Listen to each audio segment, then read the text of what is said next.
So what is greasing the groove?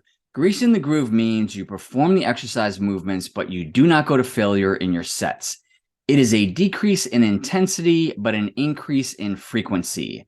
In 1999, a former Soviet trainer named Pavel wrote what has become a famous book on strength training called Power to the People: Russian Strength Training Secrets for Every American.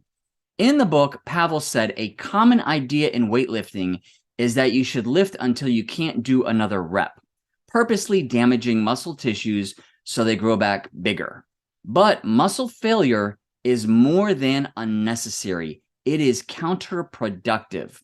He recommended lifting weights for no more than 5 repetitions and having 5 to 15-minute rests between the sets. He said greasing the groove is doing half of the number of reps you are capable of doing, and doing this every day with an occasional day off. The key is not to push yourself too hard. In this way, he claimed, you grease the neurological groove or pathway between your brain and the exercises your body performs. His philosophy was training as often as possible while remaining as fresh as possible. Remaining as fresh as possible refers to restricting intensity as well as volume to allow the recovery necessary for the frequent training.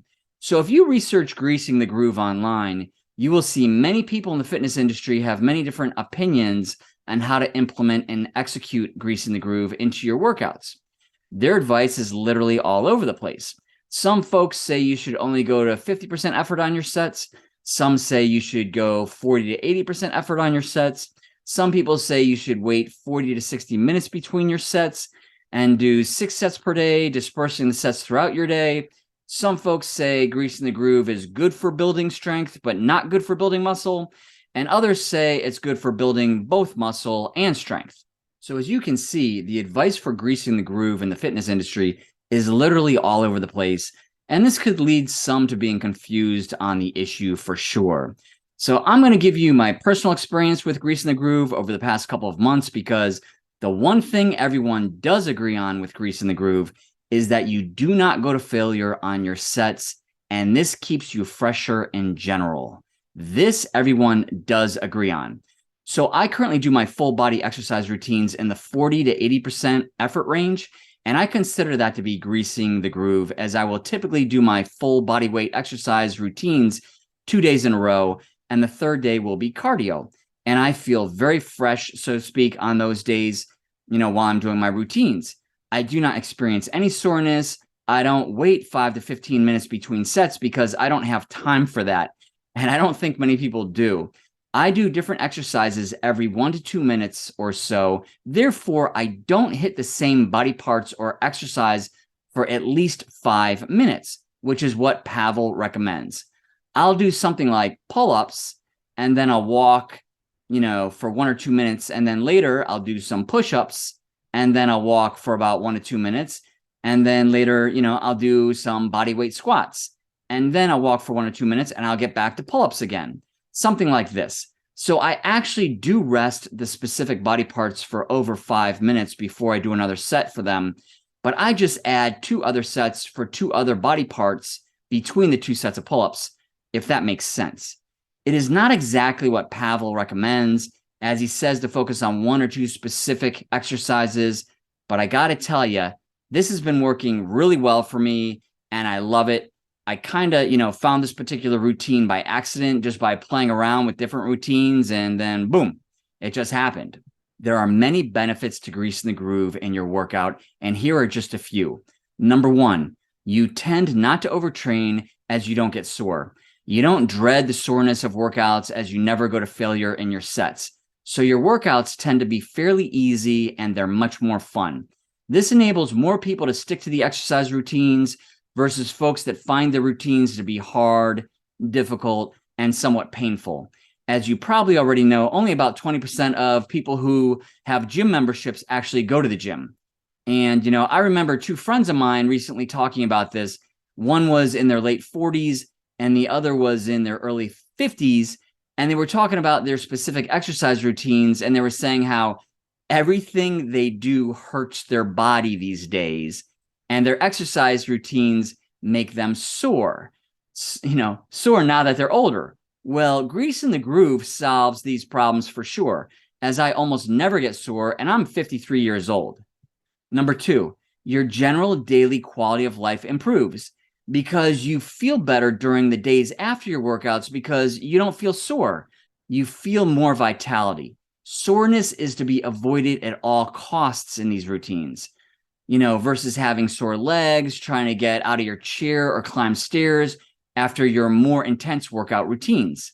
Grease in the Groove makes you feel lighter and happier on a daily basis as you don't feel bogged down with soreness or the physical burden of the workout you performed the day before. Number 3, you have less chance of injury because you are always doing reps and weights that are well within your abilities. You are never pushing the envelope hoping that you can achieve the next level in whatever it is you're doing.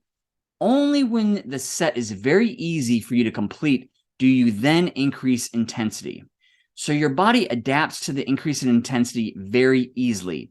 It's like if you've been jogging for 20 minutes every day for a month, and it has gotten to the point that it's very easy for you to accomplish, and you decide to add just one more minute to the routine, which is only a 5% increase, your body will much more easily adapt to the increase, and your chances of getting sore or any negative effects will be very minimal.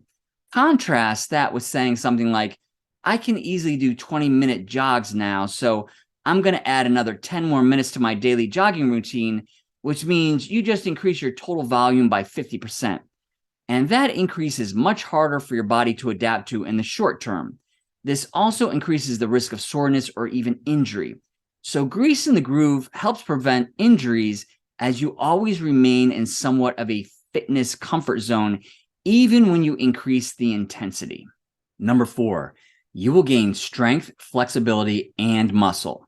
Yes, you can definitely build more strength and muscle by Grease in the Groove. I'd say it enables our bodies to repair themselves with sleep much faster over time than if we go all out on our reps to failure. And here is a real life example I implemented in my own routine for you to consider. A couple of months ago, I started doing farmer's walks, and occasionally I would have a heavy farmer's walks day. So I did 2 sets of farmer's walks with 85-pound dumbbells to see how long I could do them. I basically went with 95 or 98% effort, almost my max. And on set number 1, I was able to do the exercise for 42 seconds.